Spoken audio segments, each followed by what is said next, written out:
So describe like the evolution of long-term care to the home and how you see that grow. It's definitely something we hear in the long-term care space all the time.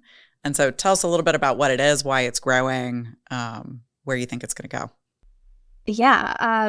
Well, it's really interesting because it's kind of right now this gray space that people are like, is there really long-term care patients in the home? But yeah, there are actually long-term care patients in the home. And there are so many different like regulatory bodies. CMS actually in 2021 released a statement that acknowledged that there was long-term care in the home.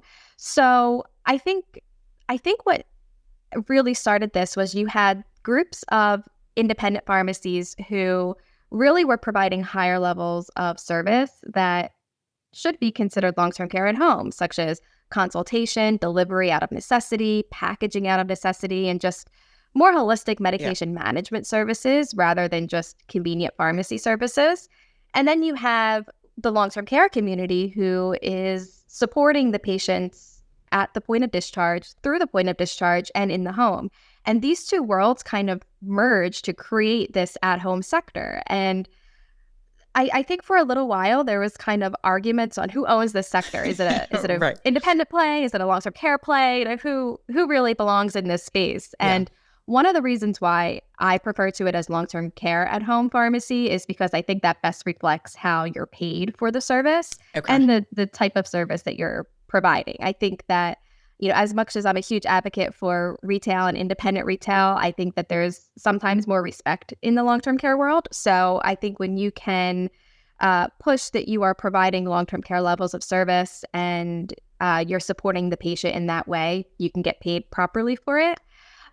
So it really was just these two sectors meeting at one space in the home and providing this service to patients. And what was found was that you had patients who could potentially go back into a facility or even back into the hospital. But when you provided this greater level of support from the pharmacy, you were able to help them stay in the home. And that started to get a lot of acknowledgement from CMS, from payers when it comes to their total health spend. PBMs, everyone all of a sudden was going, wait a minute, pharmacy has a role here. And and a big role, we can at this point. A big role, a huge role. And, we're able to help the healthcare system save a ton of money, millions and millions and millions and millions of dollars. So it's exciting because it's only a sector that's growing. Right. I know that there was just a report released by McKinsey that stated that some $250 billion were moving from facilities to the home for Medicare dollars. And that's huge. So there's a big opportunity here. Healthcare in general is pushing a lot of primary care at home, hospital at home programs, and pharmacy just fits perfectly into it. Yeah.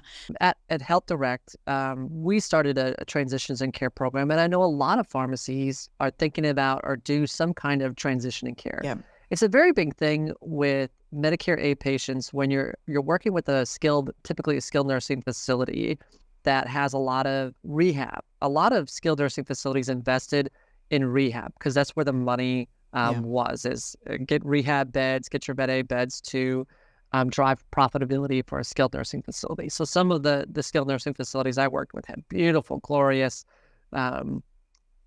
rehab facilities for your knee and your hip replacements and things like that. So it's not long-term patients. These are rehab, Med A, 14-day stays, and they're gone. They're back. They're out and on their own or in the community doing rehab at home from there, or coming into the facility to do rehab on like a day visit type of a thing. So the goal with that was trying to increase profitability for the pharmacy by capturing that next fill as they go into back home or back into the community. It's really a service because when a patient leaves that skilled environment, and you think about it, and if it's mom or dad or someone else, if the spouse is still living and driving, that's one thing. But often it's a another family member or a son or a daughter picking up their mom or dad. And then it's like, oh, we have to stop at the pharmacy to get all these meds because they need everything. And it's just another hassle. And then do they have everything they need? How long do I have to wait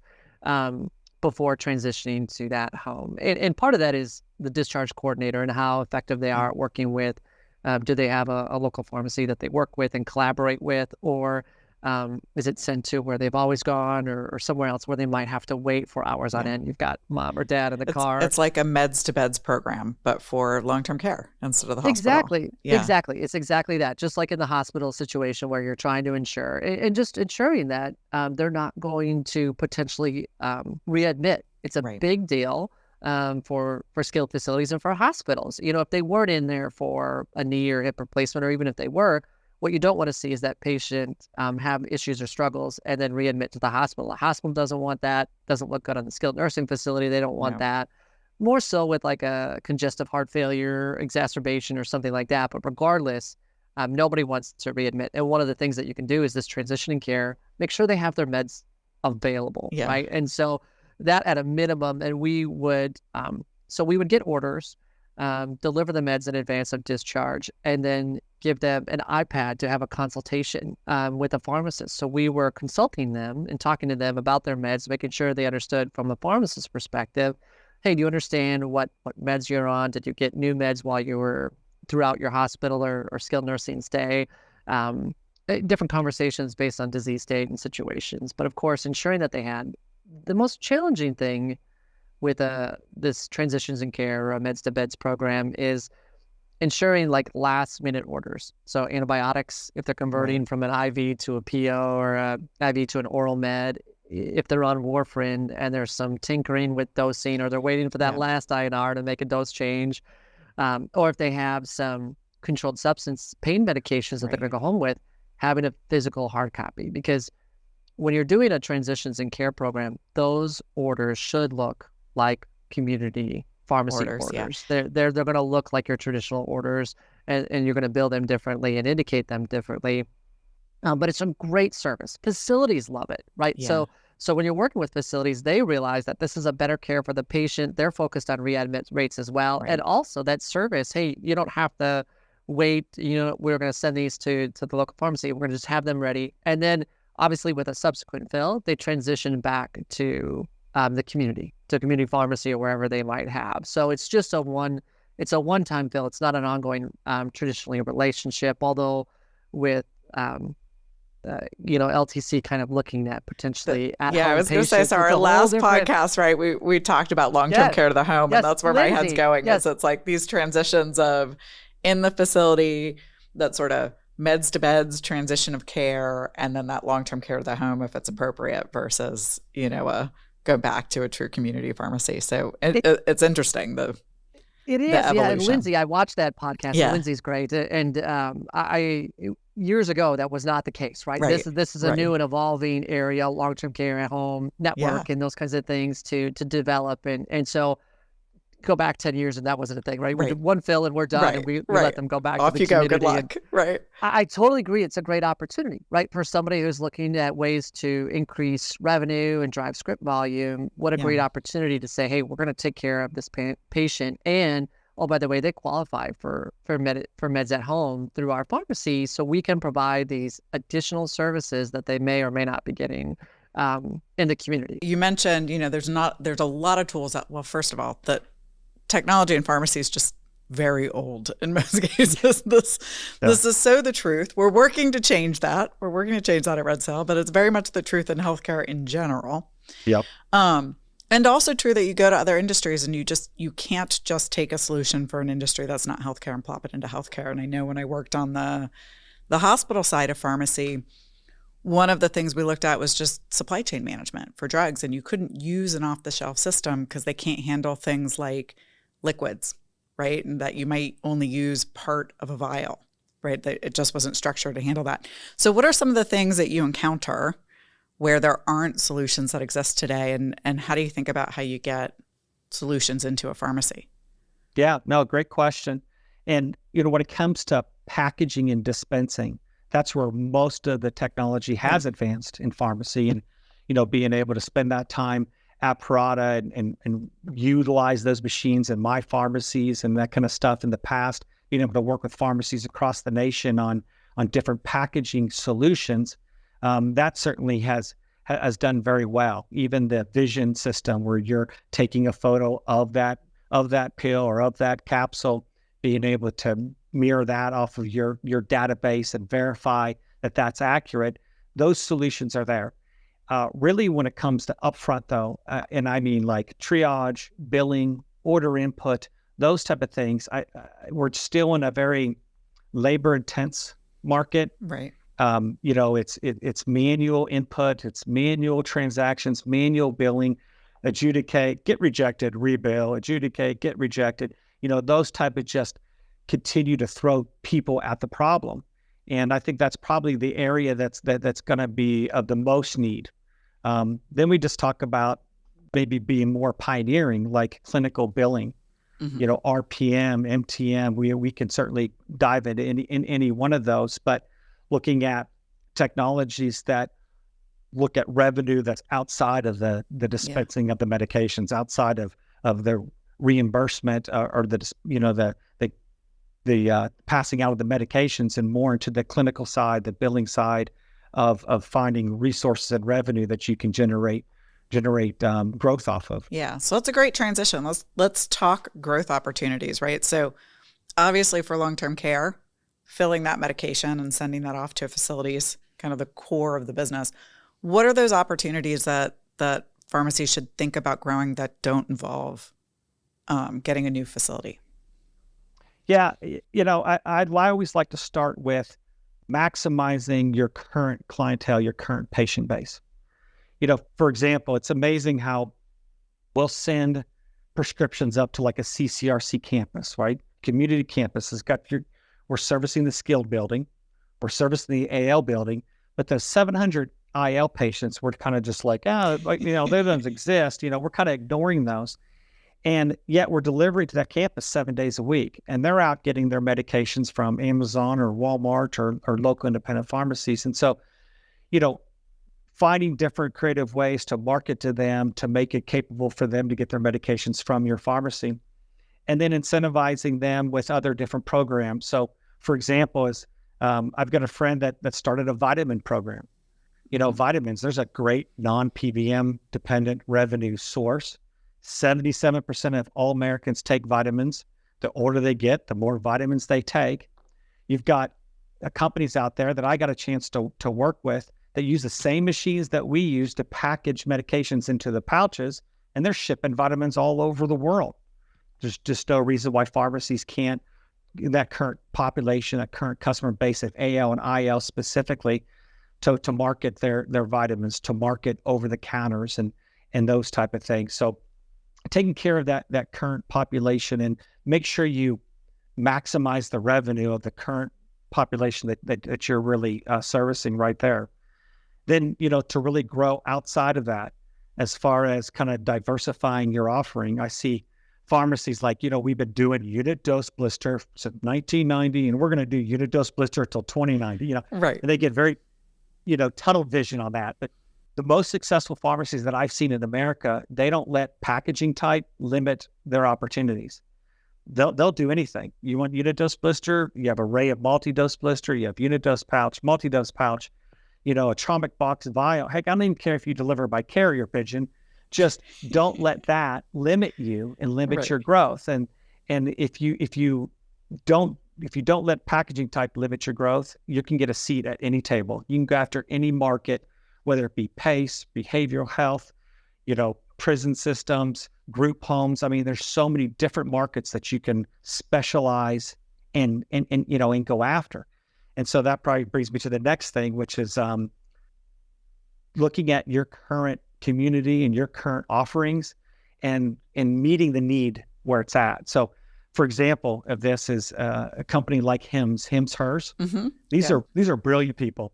They picked one disease state and one drug and said, we're the best at it. Right. We could do this better than anyone else. And they've made hundreds of millions of dollars. Now, I'm sure they offer more than that now, but there are needs in your market that you can get that niche, that you can advertise, you can market to, you could tell people about. I had a friend who started back in the early 90s an HIV pharmacy. Mm-hmm.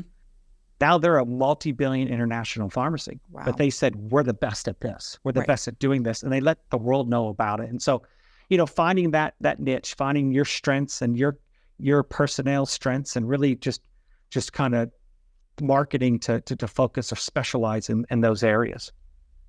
So if you're a long-term care pharmacy, what should you be doing? What should you be paying attention to right now?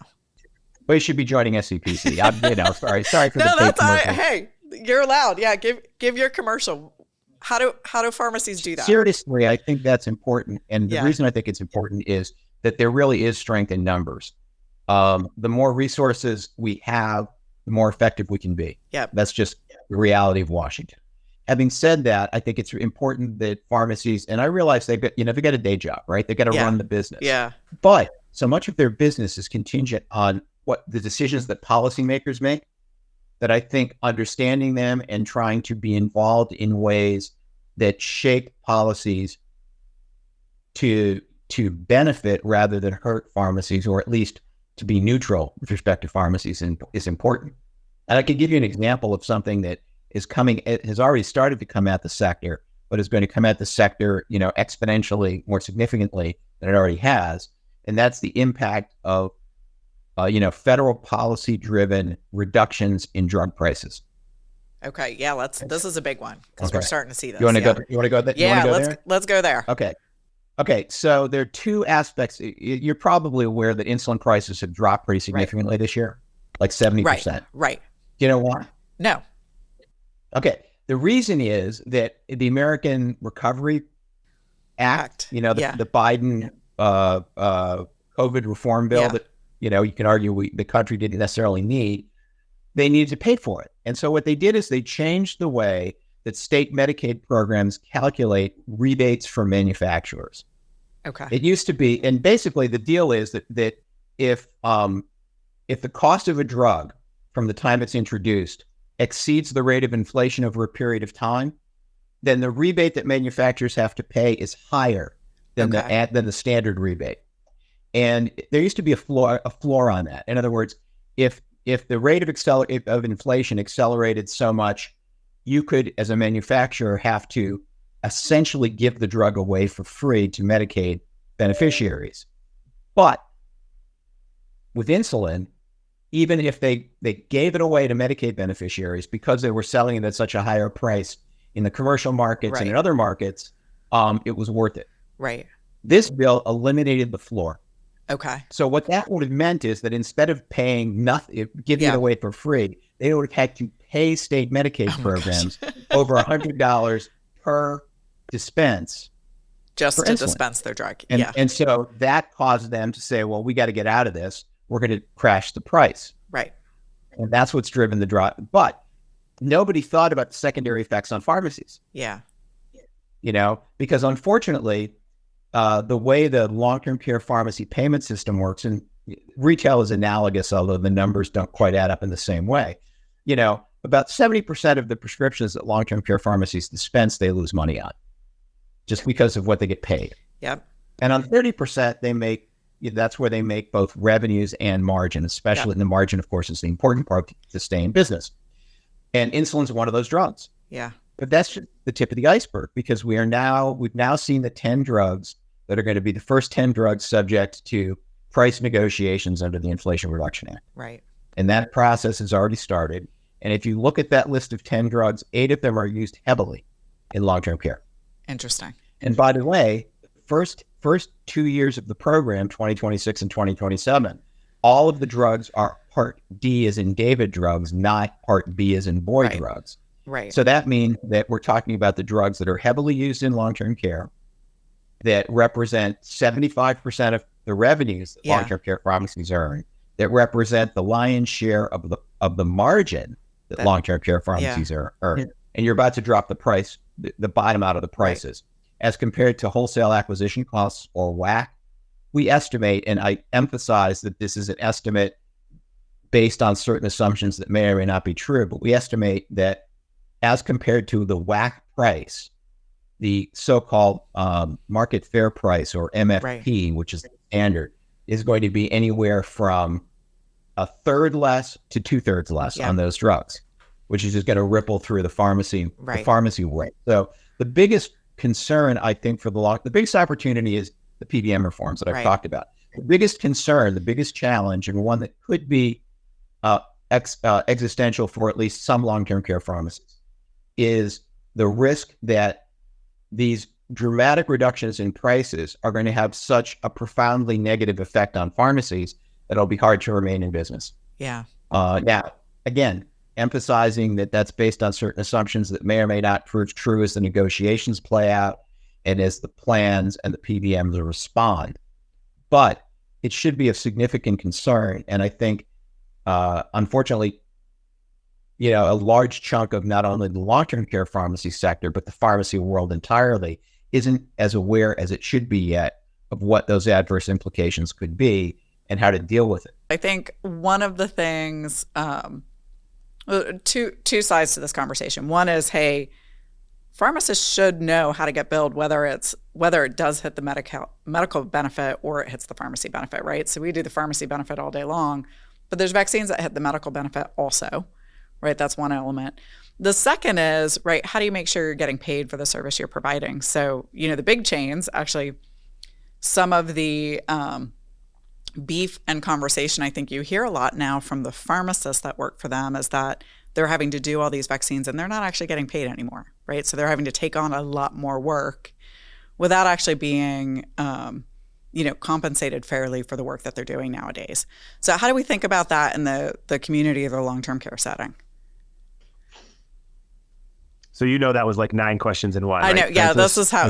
So we'll go backwards. We'll start with the getting compensated for the work that you do, and then we'll get to the type of billing. Right. All right. So when we talk about compensation, I think we have to remember, it's so important that we have to remember who we're talking about here and who the quote unquote enemy is, right? Yeah. And so when we were getting paid, when staff pharmacists were getting paid and technicians and everyone who was helping out, it's because the reimbursement was appropriate, right? Yeah. We were getting paid the appropriate amount of money for the value we were providing. And when the public health emergency expired on May 11th this year, all of that went away. And so now we are not getting reimbursed appropriately. And so, a chain staff pharmacist can be mad at their employer for not paying them. What they have to understand is I'm pretty sure their employer would if they could pay them, depending on the company. Yeah. They're not getting paid anymore either, right? It's like the same thing. So we have a hospital right on the corner, and the nurses went on strike for fair wages, and everyone wanted to support the nurses. And I was like, I don't know if we're fighting the right fight. Why aren't we fighting the insurance companies who aren't paying the appropriate amount for the service that we're all providing, right? They keep asking more and more of us, and we keep doing it because we all took this Hippocratic oath, which was probably the worst business decision we ever made in our life.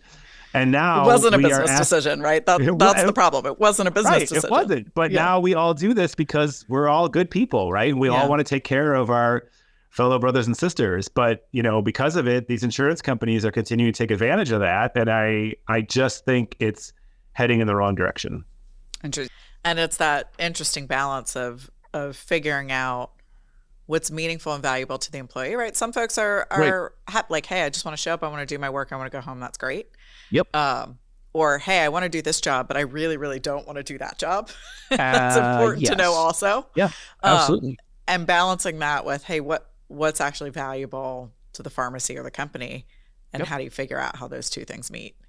Yeah. And really understanding the technician or pharmacist's currency, right? So some of our pharmacists could care less what they made an hour as long as there's a minimum threshold. Like, I don't want to get paid more. What I'd love, though, is to have Friday afternoon off. Yeah. Okay, cool, man. As the senior pharmacist, you can make the schedule and you can give yourself Friday afternoon off where appropriate. And finding that currency for each team member and rewarding them appropriately is, I think, mission critical and something that just business generally doesn't listen to very well. It's hard. You look for the sort of one size fits all, and shockingly to everyone, right? People are not one size fits all. Right. Weird. Not every person that's in pharmacy is coin operated. Now, some are, right? Like some people they'll work till their hands fall off if you just pay them more.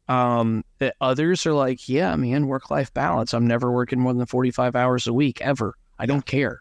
And so finding what their currency is mission critical. Yeah. What tools do you have recommendations for sort of, hey, how to go do that?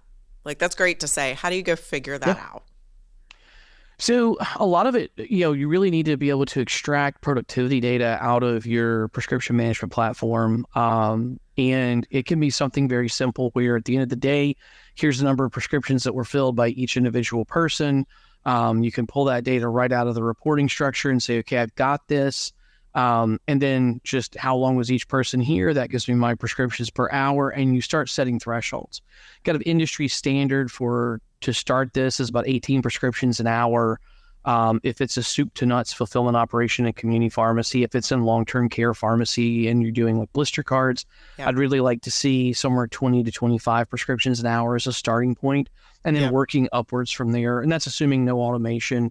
Automation metrics can vary pretty wildly, maybe double that if depending on the type of automation that you're using. Like so if you use a pre-packing machine, maybe you want to see 45 cards an hour from that. But it really just, you find metrics on the technician side, really 18 to 22 is kind of your target for completed prescriptions.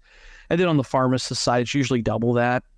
Okay. With some outliers. I mean, we've measured pharmacies where I'm seeing accurate pharmacy PV2, so pharmacist verification 2, where all they're doing is looking, is this the right drug and the right package for the right patient? And they're doing 1,000 prescriptions in an 8-hour shift with incredible accuracy because there's very narrow focus on the PV2. And so really it really depends on the individual pharmacist and how the pharmacy is set up to operate. Yeah. And so then it's that balance of sort of what's the metric and having the conversation with the employee to say, hey, exactly, what's important to you? And get buy-in from the employee, right? Like, so, it doesn't do you any good to tell an employee, hey, your metric is 35 if there's no possible way they can ever hit it. Yep. Right. But also looking at what's realistic, not just in your pharmacy, but in the industry, because if the highest performing person in your pharmacy is only producing 8 prescriptions an hour, well, that means you have a fundamental flaw. There's a root cause that needs to be found somewhere in that space, because that's where there's something there that's broken if that's all you're being able to produce an hour. Right. Unless you're doing some sort of specialty or IV. I mean, just obviously this is general pharmacy, long-term care pharmacy practice, not specialty. And that's where it's worth sort of back up and say, hey, how do we understand the process? Exactly right. So what are we doing this weird? Yeah. And honestly, the folks who are filling it are probably the ones who know. How do you engage them in, like, great, this is what we're doing. We'd love to be at 10 or 12. We'd love to ultimately get to 18. How do we do it? That's exactly right. I commonly refer to start with a junior person in the room and ask them where the problems are. Because if you start with the senior person in the room, you have what's called commander's bias as you go through that process. So, learn this from the Army. If the captain, who's the commander for the company in the room, says, this is the problem, it's amazing how every single NCO in that room says, yep, that's the problem, sir. You found it. You're the man. Whereas in this case, what we want to do is get the most junior person in the room to articulate what they think the problem is and work up from there, because they're most likely going to not identify a problem, but a symptom of the problem.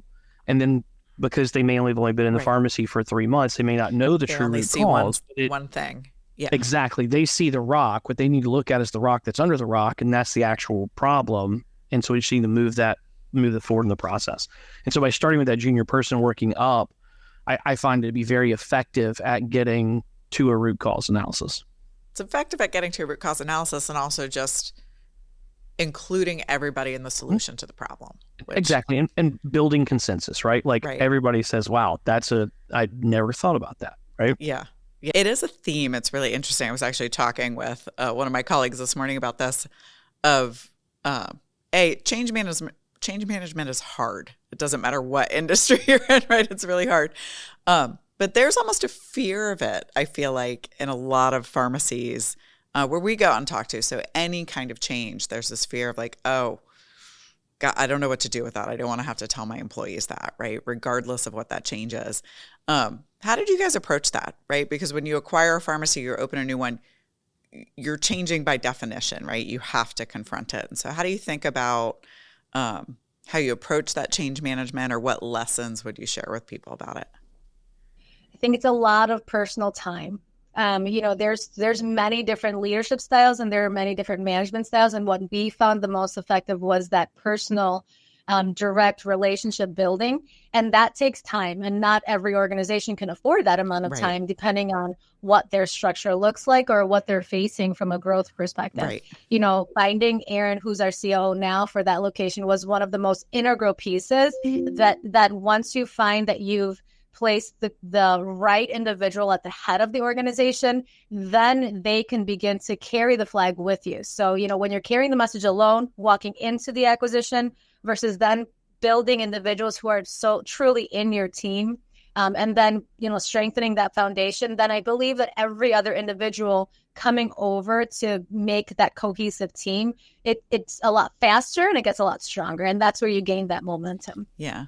You mentioned process. How do you think about how important that is to building an organization, how you get employees bought into the processes that you want? You read my mind, because that buy-in work is huge, right? Yeah. And buy-in happens not just at an acquisition, not just at a startup, because you have to go through all those different all that pain that we know that startups have. But even on a day-to-day basis, buy-in for just change in general, not just change in leadership. Getting buy-in has a lot to do, it has a lot to drive with making sure that the teams really believe what you're saying, right? I mean, that's what drives your buy-in, and understanding that there is a very clearly defined mission statement and your core values. And then, understanding that in every conversation or even every conflict that you have, somehow if you're able to bring it back to what your core mission is or relate it back to a value that you understand, I think the more that our teams hear that from anybody in leadership, and the day that you have it where you have your employees, any employee throughout the organization, regardless of level, speaking towards those, I feel like that's when you have affirmation that you truly have buy-in on what you're trying to get done. Right. So it's that ladder almost of having kind of really clear vision, having authenticity and the belief in it throughout all your communication, then connecting that back to the change or the process of the thing that you're trying to actually go accomplish. And it's hard. It's hard because you're intermingling that constant pulse into the hustle and bustle of every day. And making sure that we are stopping to remember to do so sometimes is what's the most important. I think planning out a year in advance is so important. It's as important as retrospectively looking at the past year so that you can plan a year in advance. What we found very successful in our more long-standing pharmacies are that if we build a plan and a projection for manager development and employee engagement for the next year, then you don't lose track of that in the hustle and bustle of your everyday. Let's talk politics a little bit, which is probably something our listeners don't spend a lot of time thinking about. So we're funding our government through kind of continuing resolutions at the moment. What's that look like? What's the activity kind of on the Hill? How are you guys working with folks and what does it take in this type of environment to get something like this passed? Sure. Well, everyone wants to punt, kick the can down the road. We're used to this in Washington, D.C. land. So, for better or worse, that's the dynamic we're in right now. But something's going to have to get done. We thought this would have been over with already. I think a lot of people did, including members of Congress, heading into we're in an election year here already. Yep. And, this campaigning is about to turn into really nonstop, for better or worse, for all of us. So, there's some work that needs to get done in Washington, D.C. So we're looking at an early March deadline right now, hoping that Congress can stick to that. And, along with funding the government comes other priorities and other things that need to get done. So, we're looking at being a solution there. And some of these common sense PBM reforms, hopefully they have a lot of support and they have a lot of backing. So we're really hoping at the end of the day that they'll pass and make it to the president's desk. But, people are tired of the debate over prescription drugs and the costs associated with them. And, fortunately, there's been a lot of scrutiny on the pharmacy benefit manager role and what role they do play. And are they really saving money like they, say they always do? We say, no, they're not. They're actually leading to higher drug costs and inflated drug cost. Let's get down to the true cost of the drug Let's ban these spread pricing practices that only serve to enrich the PBMs.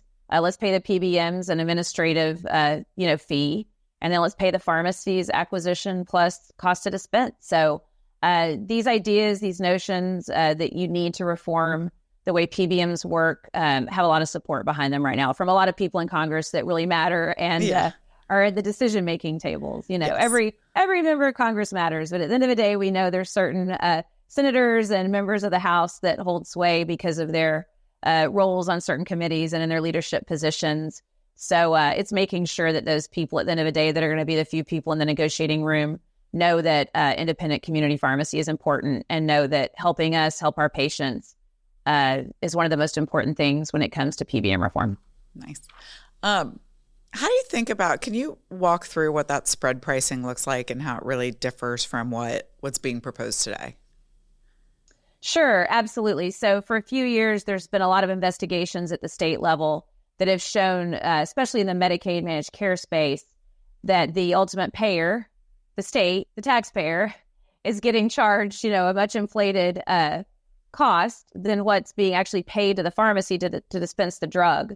So where is that delta? Where is that amount in the middle going? It's really going to the PBM and to enrich the PBM's bottom line. And there's been multiple studies, multiple lawsuits, over the years about this at the state level. So, for once and all, we're like, take care of this federally. Some states have made great strides. Some states have reformed their Medicaid managed care programs, but not all. So we're like, we need a uniform application across all states. We need to ban the spread pricing practice. We need to pay PBMs an administrative fee, and we need to make sure that it's a fair and transparent and equitable payment structure for pharmacy. So along with that, and along with the federal legislation that we hope will pass in the next few weeks, I think one of the big changes will be that Medicaid managed care would pay just like fee-for-service does. And then pharmacies would be mandated to reply to the NADAC survey. So for the last several years, there has been a survey circulated by Myers and Stauffer on behalf of the government, on behalf of the Medicaid part of CMS that is voluntary. Today, most all independents that get that survey respond to it. Most all chains do not. So we've been working diligently with our partners at the chain drugstores and the grocers, to ensure that they will, raise their hand and say, yes, when we get it, we'll report to it now. So they have, decided to do that. We all came to an agreement last year, and we've been working all of us together, again, specialty, grocer, chain, community. We've been working all together to make sure that we can get that reform across the finish line and change how our members are paid for Medicaid managed care prescriptions. And like I said, it will mandate reporting to the NADAC, but that's one of the few changes as far as something that's affirmative that the pharmacy has to do. Right. The best news is pharmacies will get paid way more fairly and more transparently. What can pharmacies be doing to help? That's a great question. So NCPA has a very active legislative action center.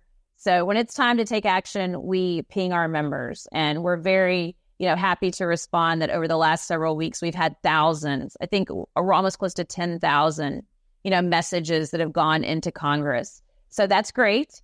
We will be putting that call out again, I'm sure, in the upcoming weeks. So stay tuned. All the pharmacy owners out there, stay tuned. Make sure you're engaged with NCPA and that you're signed up for our Legislative Action Center, because, we will need you again when we get really close to this becoming, hopefully a reality. And like I said, there's, going to be a few people in the negotiating room.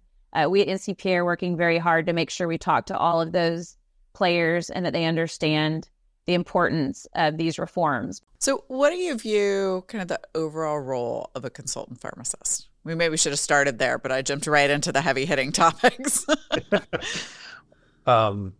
So, we talked about a lot of things that the consultant pharmacists do, but, the primary or one of the big functions of the consultant pharmacist is regulatory wise. They have to review every skilled chart at a facility, regardless of length of stay for that patient. And so, the role of the consultant pharmacist is to come in and to look at each resident in a skilled nursing facility through that pharmacy lens and think about, okay, so what medications are they taking? What comorbidities do they have? How are we monitoring these medications? Are we adjusting these medications appropriately for their age or their renal function or their hepatic function? A lot of different things. And then it's some problem solver and detective work. There's patients that maybe they're having behaviors or they're becoming more reclusive. And how can we make recommendations to impact those social impacts of life in a long-term care facility? Yeah. What advice would you give to somebody starting out as back in the day when you're like, the only way I can get experience is to get experience? What advice would you give to a pharmacist who's in that situation today? That's a good question. I think my advice would be, don't give up, for one. So I applied for a consulting position when I first, was getting out of school, found one in, it was in the dark ages. So it was in the newspaper, found, in an ad, which, nobody does that anymore. You don't find a job in a newspaper anymore, but, keep trying. And I think, there's ways in as well. It may not be that immediately you get into consulting if that's what you want to do and you're clinically driven and that's what your desire is. There's a lot of pharmacist positions in long-term care. We have a lot of operations pharmacists, and we have moved people from operations into consulting, knowing that eventually they wanted to get into consulting. If you have the flexibility to move, we've had pharmacists that really wanted to do consulting and could live anywhere. And so then when we had a position open, they knew we had built a relationship with a young pharmacist that really wanted to do consulting, but we didn't have a position at the time. And when one opened up, she was willing to move to Ohio to get into consulting. Nice. How would you contrast, the time you spent working in a hospital pharmacy versus kind of the consulting pharmacy world? This is me being super curious because I did a lot with hospital pharmacies back in the day. You? Yeah. I really liked, it was a small-ish pharmacy or hospital in Indianapolis, Indiana, probably 350 beds or so, not huge, but not tiny. I really enjoyed that experience. I think it really helped kind of cement some clinical skills for me before going into clinical work in nursing homes. I think you see a lot of similar patients because there's a lot of older patients in hospitals. I mean, we had a couple of floors where they were almost all geriatric, but then also it gave me some exposure to some things that in long-term care you don't always get a lot of exposure to. And I specifically think of like intravenous medications. And so, as part of regular work, sometimes you'd be assigned to work in the IV room. And while we have an IV room and we service patients on IVs and either hydration or antibiotics or CPNs or whatever, you don't get a lot of exposure all at once to that. Right. And so by going through the hospital and learning all that, even a number of years later, I still have those resources in the back of my mind to be able to say, okay, well, this is how we can handle this and be able to help with that. Great. And it's one of the riskier areas of pharmacy, truthfully. So what else do you think for ASCP, long-term care pharmacies in general, whatever, what should they be looking at in, I'm going to say the rest of 24 into 25 that you got your eye on that you think maybe other people aren't talking about maybe? I think it still comes back to what has just emanated to the top of everybody's priority list, which is reimbursement. And I'm not specifically talking about PBM reimbursement. I'm talking about reimbursement for services, doing the comprehensive medication reviews, doing MTMs, dispensing medications, billing incident to physicians, There are so many opportunities right now that sort of exist that are little slivers of revenue that we need to take advantage of as pharmacies and as pharmacists to piece together enough of a business to survive while we work on these bigger issues. I mean, some people will say that, PBM reform is great, but it's going to be 2 years before it really takes effect. Well, there's pharmacies that might not make it for 2 years. Yeah. So how do we educate them and show them what other pharmacies are doing to make ends meet in the short term that are real opportunities? And vaccine's a good one. Providing that service is a good one. Looking at other things, this ability to contract with physicians, I think, is another one that's out there that has some opportunity, primarily because during COVID, there were flexibilities to how that work could be done. Before COVID, if you contracted with a physician to bill incident to, so this means you bill your services through the physician who uses their billing apparatus to bill, the payer or Medicare. That physician had to be in the building with you and had to be readily available to you. And if they saw that patient and billed on that patient, then you weren't allowed to bill on that patient. So if you put that in the long-term care space, I'm a consultant pharmacist, I'm in a nursing home. If the physician's there the same day as me, they're likely seeing the patient and billing. So I'm not going to have a great opportunity to bill any services. Well, during COVID, they relaxed that. They said, now they don't have to be in the building. You just have to be able to get a hold of them. Right. Well, that changes everything. Now, when I'm in the building, I can see a bunch of patients. The physician's not even coming in today. As long as I have access to that physician, I can bill some of these services. I can start doing things that maybe traditionally were nursing functions in nursing homes because they're understaffed. They can't do it. And now I can do it and get paid to do it through the physician.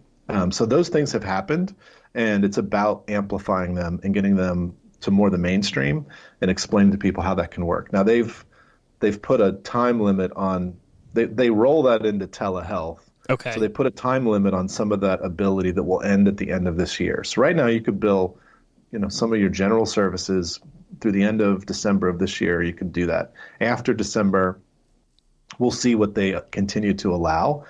In the meantime, they have allowed behavioral health indefinitely. So if you're managing psychotropic medications, if you're, working on the antipsychotics that are under such scrutiny at nursing homes, those are all services that you could be billing through a partnership with a physician. So the rest of the year, we're going to be talking about all aspects of how the business works, whether that business is a consultant pharmacist, whether that business is a pharmacy in the long-term care space, and how it all works to get more people interested in doing it, because A, it helps their business, B, it moves the whole movement of pharmacy forward in terms of what we're doing and what we get paid to do. So that's probably a conversation everyone's got to get comfortable with having with, is that medical director? Is that where does those conversations start with that? And the nice thing is it does sound very win-win. It really does. Yeah. But I was I'm assuming everyone's got to get really how long it takes just for anybody to get hyper comfortable to go to a medical director to be like, hey, look, this is what I can really do. Right. I would go back, and I have, my history in pharmacies long. I started as a 14-year-old stock boy in a community independent pharmacy. So, and I remember there was always physicians that we worked with that were local that called in a lot of scripts or sent patients. And pharmacies and pharmacists need to be thinking about those relationships. Who do I work well with? Who could I try this with that would be accepting of this? Because to your point, it's a win-win. You look at the two areas that have been just beat down by PBMs and insurance. It's primary care physicians and pharmacies. Right. And both of them are under the same pressure, which is we want you to do it faster, and we want to spend less time, and we need to do more of it in order just to tread water. Right. And the entire time the insurance is and I'm going to pay you less. Right. And then I'm going to pay you less. So if you can go to a physician and say, hey, listen, I think the services I'm helping you do in the nursing home, I can bill through you. You're going to make a little bit on it. I'm going to make a little bit on it. This is money that neither of us was making before. You're not getting now, right? And it's going to help us both survive and really help both of us enhance our practice level and what we're doing for patients. So it's just getting that word out and getting some of those first pilot, that first attempt by somebody to do it, to where they can then see how they can scale it. I mean, our pharmacies and pharmacists that are particularly in group practices, they know how to scale. Sure. They know how to build that's their kind business. of the name of this game for the most part. Yeah. So just getting them the recipe so that they can do it and then scale it is what we're really going to try to do. Yeah, it sounds like, hey, get the first package you're comfortable with. I don't mean to call it a package, but like the solution set, whatever, the services you're comfortable with that you feel like, hey, look, I already do these. I do these well. You're benefiting from this already from an outcomes perspective with your patients. Well, let's bill for these. Yeah. Right. 100%. You can bill for these. I don't know if you know that. You can. This is how you would do it. And then here's the shares. From absolutely. That perspective. Okay. That's good. So that's the drum you're beating for the remainder, I guess. And I like that example also because it's that other, we get into these, like, this is a clinical example, this is a operational example, but that's another good example. Like in long-term care settings, nursing homes in particular, we package medications, we make it efficient for the nursing staff. There are opportunities to get better reimbursement because of that. We don't get that on the community side, but there are people on the community side that are every bit as eligible and as needy as those in the nursing home. Mm-hmm. So how do we get payers to recognize that, hey, by syncing up the meds, putting them in these compliance packaging, I'm helping this patient better manage their healthcare conditions, but it's not free. Yeah. I had to buy equipment. It can't be. I have to put all this effort in. Like, so what are you going to reimburse me to do that in this population that is at risk? And maybe that's my last sort of point in all of this, is that we tend to think everything in the present day. We have, and you'll hear me say this a lot, but we have 57 million people over the age of 65 today. By 2030, we'll have 74 million people. We have 1.7 million nursing home beds. Unless some dramatic change happens in public perception, cost of nursing homes, or governments willing to invest in the nursing home space, which I don't see. I don't think anybody does. Right. We're still going to have 1.7 million nursing home beds in 2030. Those nursing home beds are going to be for people that are transitioning out of the hospital or that have advanced psychosis or dementia. That means that the person that may go to a nursing home today, right now, is not going to have that opportunity in 5 years. They're going to be at home. So how do we wrap services around that? How do we pay for those services so that they can do that? That's what they want anyway. How can we do that to make this system work? And that's, but maybe that's not a 1 year goal, but that's like fair. A 3 year goal. Yeah. It's a really good long-term view of it helps drive even the conversations you're having at legislative or even local levels too. But especially from like representatives and things like that, it makes total sense to be like, hey, look, you have those facts, figures. Hey, this is what it looks like 5 years from now. Right. This stays static. And again, makes total sense. As I mentioned earlier, it's starting to resonate because they're starting, you have people on the Hill, even the young kids that work in the offices are saying, oh yeah, my grandmother's doing that right now. Yeah. And then all of a sudden you've bridged the gap between what they know and don't know about your sector of healthcare, and it helps. Thanks for being with us today, everybody. This is our pharmacy podcast for long-term care. You can find us on YouTube, Spotify, or Apple Podcasts. Please subscribe and continue to listen for great conversations around long-term care and how to elevate your pharmacy.